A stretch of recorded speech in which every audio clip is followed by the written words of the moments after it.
আপনার বাড়ি রামহারবার লোকসভার মধ্যে তো। আসমান টিভি চ্যানেলে বলছি, আজকের ডেটে ওখানকার এমপি কে বলুন রিজিগনেশন দিতে, কালকে ভোট করতে বলুন, ফেয়ার ইলেকশন করতে বলুন। আমি দায়িত্ব নিয়ে বলছি, গোহারা হারবে ওখানে। আমি দায়িত্ব নিয়ে বলছি, গোহারা হারবে ওখানে। এই শাসক ক্ষমতায় আসার আগে বাংলার প্রতিটা মানুষের মাথায় 14,000 টাকা ঋণ ছিল, আর আজকের ডেটে 58,000 টাকার ওপরে ঋণ হয়ে গেছে। এর জবাব কিন্তু শাসককে দিতে হবে। পশ্চিমবাংলার কোন মানুষ শান্তিতে আছে আমাকে বলুন তো? সরকারি কর্মীদের দেখুন না, ডিএ নিয়ে তারা চিন্তিত। হবু শিক্ষক শিক্ষিকারা কলকাতার রাজপথে বসে আছে। আসমান টিভি চ্যানেলে বলছি, আজকের ডেটে ওখানকার এমপি কে বলুন রিজিগনেশন দিতে, ইস্তফা দিতে, কালকে ভোট করতে বলুন, ফেয়ার ইলেকশন করতে বলুন। আমি দায়িত্ব নিয়ে বলছি, গোহারা হারবে ওখানে, গোহারা হারবে। মানুষকে মিসগাইড করে রেখেছিল, যত দিন যাচ্ছে মানুষ বুঝতে পারছে, আস্তে আস্তে সরে যাচ্ছে। আমাদের যারা সংখ্যালঘু বাইরে যেখানে বেশি থাকে সেখানে দেখবেন ক্লাব করে দেয়, টিভি দেয়, গ্রাম বোর্ড দেয়, কিন্তু সেখানে কোনো শিক্ষা প্রতিষ্ঠান করে দেয় না। সেখানে বিগত দিনে যে সরকারের যে শিক্ষা প্রতিষ্ঠানগুলো আছে, কে দেখবেন টিচার না।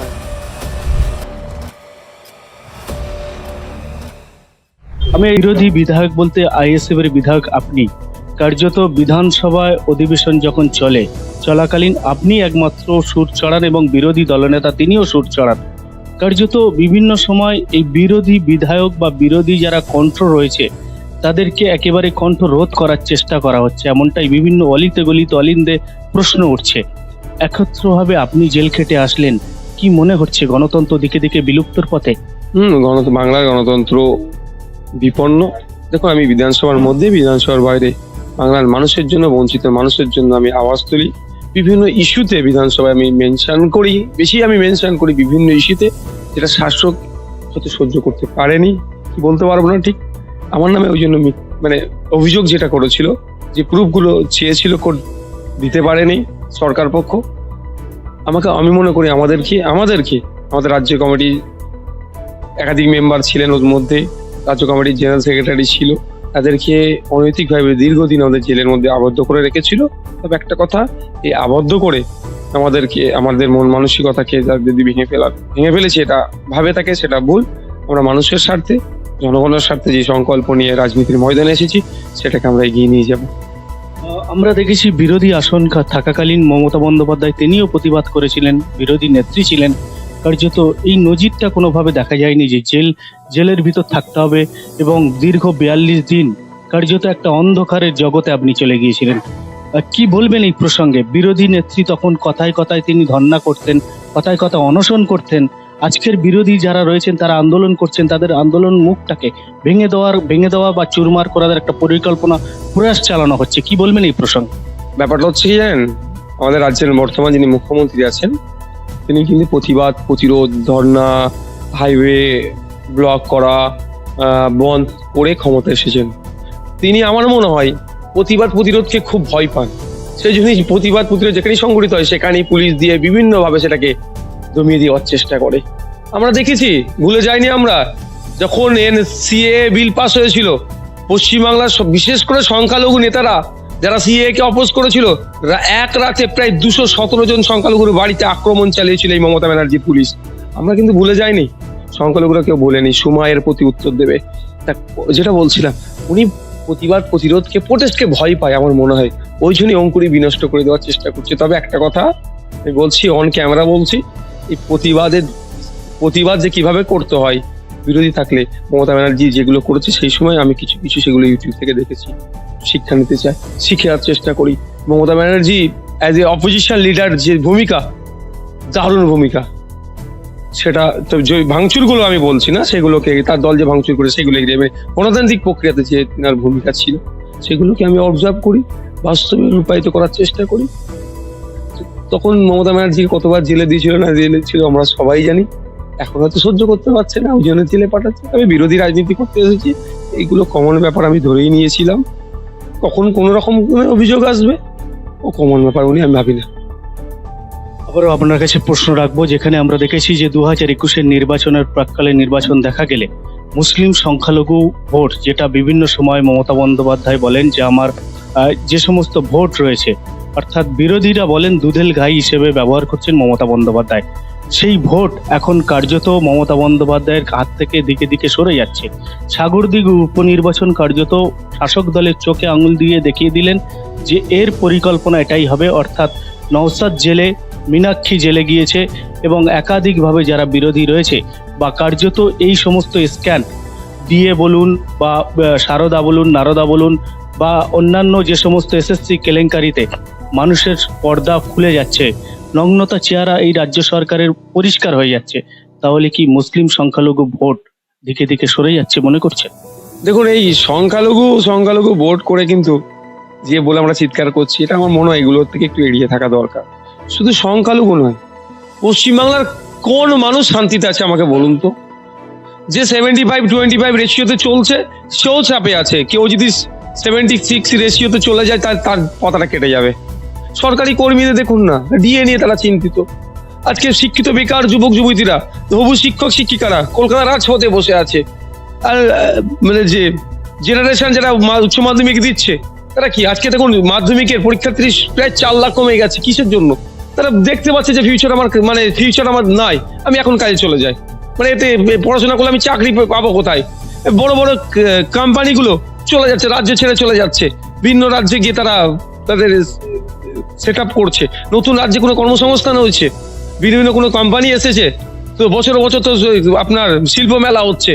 কি ইমপ্রুভ হচ্ছে? আমি বিধানসভায় কোশ্চেন করে আছে, তো আমার কোশ্চেন কি এলা হয়েছে নাকি জানি না এই কদিনে। আমার কোশ্চেন আছে, লাস্ট যে শিল্প মেলা হয়েছে কত টাকা ইনভেস্ট হয়েছে এবং এই শিল্প মেলায় কত টাকা খরচ হয়েছে এবং কত জব ক্রিয়েট হয়েছে, এই ধরনের প্রশ্ন আবার করা আছে। প্রতি উত্তর নেই। আমার প্রশ্নগুলো আমি যতটা না বলতে পারি তার থেকে বেশি লিখে দিই, ওইগুলো এই জন্য হয়তো ওরা সহ্য করতে পারে না। তো কথা হচ্ছে যেটা আমি বলছি, সংখ্যাগুরুর ব্যাপার নয়, মানুষকে মিসগাইড করে রেখেছিল। যত দিন যাচ্ছে মানুষ বুঝতে পারছে, আস্তে আস্তে সরে যাচ্ছে। সংখ্যাগুরু ভাইরা সংখ্যালঘুদের তুলনায় শিক্ষায় অনেকটা এগিয়ে, অনেকটা সচেতন, সেজন্য আগে সরে যাচ্ছে।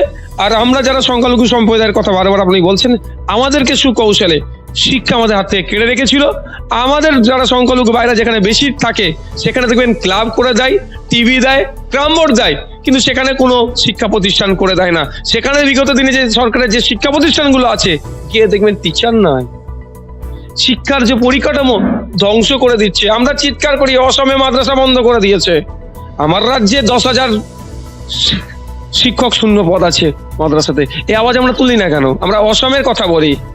অসমে যদি আজকে সংখ্যালঘু কোনো বিধায়ক অ্যারেস্ট করতো বিজেপি সরকার, আজকে আমাদের রাজ্যে অনেক আন্দোলন হতো। অনেক ক্ষেত্রে যদিও পড়েছে আমার ক্ষেত্রে, তাদের প্রত্যেকে ধন্যবাদ জানাই যারা আমার পাশে ছিল।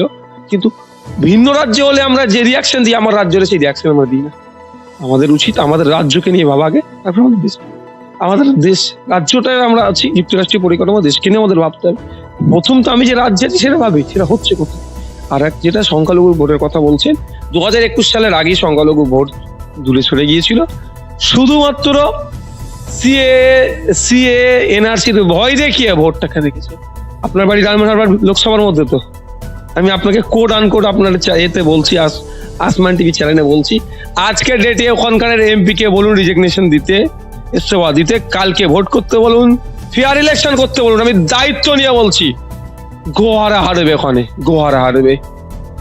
কারণ ওখানকার মানুষ, আমি ওনার কথা বলছি না, সারা রাজ্যের কথা বলছি, যে উপনির্বাচন হোক আগামী দিনে, দিয়ে দিক, চ্যালেঞ্জ করুক, দেখি যে আমি রিজিগনেশন দিচ্ছি, ইস্তফাপত্র দিয়ে দিচ্ছি, যে রাজ্যের যে কোনো প্রান্তে নতুন করে ভোট করাক। মানুষ আজকে ডেটে এতটাই ক্ষিপ্ত হয়েছে, সরকারি কর্মচারীদের তাদের হকের প্রাপ্য দিয়ে পাচ্ছে না। 3% দিয়ে ভিক্ষা দেওয়া হচ্ছে নাকি? 500,000 দিয়ে যেরকম ভাবে একটা মানুষকে বোকা বানিয়ে রাখছে, সেরকম ভাবে ছিল নাকি সরকারি কর্মীদেরকে বোকা বানিয়ে রাখবে? অত সহজ নয়। আর যখনই ডিএর কথা হয় তখনই কি বলে, তাদেরকে কেন্দ্র সরকার টাকা দিচ্ছে না, দিয়ে পাচ্ছে না। আরে কেন্দ্র সরকার টাকার সাথে ডিএর কি সম্পর্ক? আর যদিও সম্পর্ক হয়, এই কথাটাই কেন সুপ্রিম কোর্টে বলছে না যে আমরা ডিএ দিতে পারছি না কেন্দ্র সরকার না টাকা দেওয়ার জন্য? এটা শুধু জনমানুষে বলছে, ব্যর্থতাকে ঢাকার জন্য। এই শাসক ক্ষমতায় আসার আগে বাংলার প্রতিটা মানুষের মাথায় 14,000 টাকা ঋণ ছিল, আর আজকের ডেটে 58,000 টাকার ওপরে ঋণ হয়ে গেছে। এর জবাব কিন্তু শাসককে দিতে হবে। একেবারে শেষ প্রশ্ন রাখবো আমরা, ভাঙড়ের যিনি এখন কার্যত দাপুটে নেতা আরাবুল ইসলাম, যখন আপনি জেল থেকে মানুষ মিষ্টি বিতরণ করছে আপনার খবর শুনে এবং ফুল বৃষ্টি হচ্ছে, তার পাশাপাশি তিনি বলছেন এত মোচ্ছব কিসের, এত আনন্দ কিসের, তিনি তো জেল খেটে আসছেন খলনায়ক হিসেবে। কি প্রতিক্রিয়া দেবেন? দেখেন, যার নামে গরু পাচার, কয়লা পাচার, বালি পাচার এই ধরনের অভিযোগ আছে, তাদেরকে এরা বীর বলে। তাদের চোখে ওরা বীর। আমি বীর হতে চাই না। আমি একজন স্বেচ্ছাসেবক হিসেবেই থাকতে চাই বাংলার মানুষের। দেখুন, কে কি বলছে ওটা নিয়ে ভাবি না, আর ওদের সার্টিফিকেট আমি প্রয়োজন বোধ করি না। বাংলার মানুষ কি আমার সম্পর্কে ধারণা রাখে, বাংলার মানুষ আমাকে কি হিসাবে দেখছে, এটা আমার কাছে বড় কথা। কে কি বললে আমার যায় আসে না। আর ওরা তো তৃণমূল কংগ্রেস, মমতা ব্যানার্জির ছবিটা, অভিষেক ব্যানার্জির ছবিটাকে শুধু সামনে রেখে তুলতে ব্যস্ত, আত্মসাৎ করতে ব্যস্ত। সেই জন্য তারা আতঙ্কে আছে।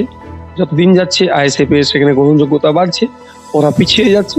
সেই জন্য তারা কি বলবে না বলবে, কখন কি বলবে সেটা ভেবে পাচ্ছে না। আমি তো ক্যামেরার মাধ্যমে আমি আরাবুল সাহেবকে বলবো, আপনার ছেলের প্রতি একটু ধ্যান রাখুন, যে খুব স্পিডে নাকি ড্রাইভ করতে গিয়ে অ্যাক্সিডেন্ট হয়েছে। আমি প্রত্যেকে সুস্থতা কামনা করি, যাতে আগামী দিনে সেভ ড্রাইভ সেভ লাইফ বলে আপনার দিদিমণি তো মুখ্যমন্ত্রী যে প্রকল্প নিয়ে এসছে, আপনার ছেলেকে সেটা শিক্ষা দেবে। একজন বিশ্বাস আপনার একেবারে সতীর্থ বলা যায়, সহকর্মী, তিনি জয়লাভ করেছেন সদ্য মাত্র। এই আরেকটি পাশে বিধায়ক পেলেন, বিধানসভায় কি জোরটা, তীব্রতা, আরো আওয়াজ বাড়বে? আপনার যে আওয়াজ দিকে দিকে কার্যত সেইভাবে পৌঁছাচ্ছিল না মমতা বন্দ্যোপাধ্যায়ের কানে, আরো জোর হবে বিধানসভায় আন্দোলন? পৌঁছাচ্ছিল না মমতা বন্দ্যোপাধ্যায়ের কানে, এটা আমি মেনে নিতে পারছি না। হয়তো আমার আওয়াজটা পৌঁছানোর শুনতে পাচ্ছি না, রাজ্য করছিল না, ঠিক আছে, কিন্তু পৌঁছাচ্ছিল। তো আমার কাজ হচ্ছে পৌঁছে দেওয়া। উনি কতটা বাস্তবায়ন করবেন আমি একা সেটা আমিও জানি, কিন্তু পৌঁছে দিয়ে আমার কাজ পৌঁছে দিচ্ছি। যদি কংগ্রেস চাই আমরা একসাথে বিধানসভার মধ্যে বাংলার গণতন্ত্রকে রক্ষা করার জন্য গলায় গলা মিলিয়ে চিৎকার করবো, অবশ্যই হবে। তারপরে আমাদেরও রাজ্য কমিটি আছে। তবে একটা কথা, আমি মানুষের সাথে রাজনীতিতে এসেছি, কি আমার রাইট সাইডে বিজেপি থেকে, লেফট সাইডে তৃণমূল থেকে, পিছনে তৃণমূল, সামনে দল বদলুক, যেগুলো এখন 4 জন হয়েছে তা আমার সামনে, এরকম ভাবে আমার ওখানে সংসার, ওই সংসারের কথা বলছি। হয়তো এখন কোথা দেবো ওনাকে বাইরেন বিশ্বাসকে বলতে পারবো না। তবে আমি একটা কথা, আমার লক্ষ্যে আমি অবিচল থাকবো। আমার পাশে কেউ যুক্ত হলে হ্যাঁ অবশ্যই লড়াই একটু বেশি ক্ষমতা পাবো, আর অন্যথা যেভাবে আমার গাড়ি চলছিল সেরকম ভাবেই চলবে। প্রশ্ন রাখবো, জেল খাটার অভিজ্ঞতাটা একটু জানার চেষ্টা করব। দীর্ঘ 42 দিন অন্ধকারের জগতে আপনি চলে গিয়েছিলেন, কিভাবে দিনগুলো আপনার কেটেছে একটু যদি বিস্তারিত জানান। অন্ধকার জগৎ কি আলো জগৎ, সেই বিষয়ে আমি বিতর্কে যাচ্ছি না। তবে ভয়ঙ্কর সুন্দর অভিজ্ঞতা সেখানে, আমি এক্ষুনি সবগুলো ডিসক্লোজ করব না, সময়ের সাথে করব। তবে একটা কথা, যেহেতু প্রশ্ন তুলেছে, আমি সেন্ট্রাল লকআপের যেটা আমাকে অনেক নিয়ম চেঞ্জ করা দরকার বলে মনে করি, একটা আমি শুধু প্রসঙ্গ উত্থাপন করবো, যেটা হচ্ছে সেন্ট্রাল লকআপে ওখানে ব্রাহ্মণ সম্প্রদায়ের মানুষের আমরা জানি বইতে থাকে। কারণ আমি কোনো অভিযোগ থাকলে তাকে যদি কলকাতা পুলিশ তাকে অ্যারেস্ট করে, পুলিশ রিমান্ডে নেয়, তাকে সেন্ট্রাল লকআপে সচরাচর রাখি। সেন্ট্রাল লকআপে রাখলে তার পৈতটা খুলে তাকে ওখানে থাকতে হবে, তারা যে ড্রেস কোড দেবে সেটা মানতে হবে। আপনি বলুন, আমরা যতটুকু জানি কোনো ব্রাহ্মণ মানুষের পৈতে সে খুলতে পারে না, তাকে তার ধর্মীয় আচরণটা ওখানে করতে দেওয়া, অনেক খুলতে হয়। ঠিক একইভাবে কোনো মুসলিম সম্প্রদায়ের ধর্মীয় আচরণ হচ্ছে হাঁটুর উপরে তার কাপড় তুলতে পারবে না কোনো পুরুষ। তো ওখানে যদি কোনো মুসলিম ধর্মের মানুষজনকে অ্যারেস্ট, অভিযুক্তকে সেখানে রাখা হয়, তাকে হাফ প্যান্ট দেওয়া হয় পড়তে। এগুলো আমাকে খুব খারাপ লেগেছে, কারণ ধর্মীয় অনুভূতিতে তাদের আঘাত লাগবে, যেমন পইতে খুললে, যেমন হাফ প্যান্ট পরালে। এগুলোকে রেকটিফাই করার জন্য আগামী দিনে বিধানসভার মধ্যে, বিধানসভার বাইরে আওয়াজ তুলবে। আরো যেগুলো অভিজ্ঞতা আছে সবার সাথে সাথে আমি শেয়ার করবো। অবশ্যই আমরা শুনলাম পীরজাদা নওশাদ সিদ্দিকীর কথা। তিনি একেবারে সোজা সাপটা উত্তর দিলেন এবং দীর্ঘ 42 দিনের জেল কাস্টডিতে যে ছিলেন তার অভিজ্ঞতা তিনি শেয়ার করলেন। পাশাপাশি এও কথা বললেন যে ডায়মন্ড হারবার, যেটা অভিষেক বন্দ্যোপাধ্যায়ের গড় বলে পরিচিত, সেই ডায়মন্ড হারবারে ফ্রি ইলেকশন অর্থাৎ শান্তিপূর্ণ অবাধে যদি ভোট হয়, দায়িত্ব সহকারে তিনি বলছেন অভিষেক বন্দ্যোপাধ্যায় সহ একাধিক জায়গায় হার নিশ্চিত হবে শাসক দলের। অর্থাৎ দিকে দিকে শাসক দল জমি হারাচ্ছে বলেই কিন্তু তার রাজনৈতিক প্রতিহিংসামূলক আচরণ করছে বিরোধীদের ওপরে, এমনটাই কিন্তু সাফ জানালেন নওশাদ সিদ্দিকী। সমস্ত খবর, সমস্ত রাজনীতি খবর অবিলম্বে আসমান টিভির পর্দায় চোখ রাখুন।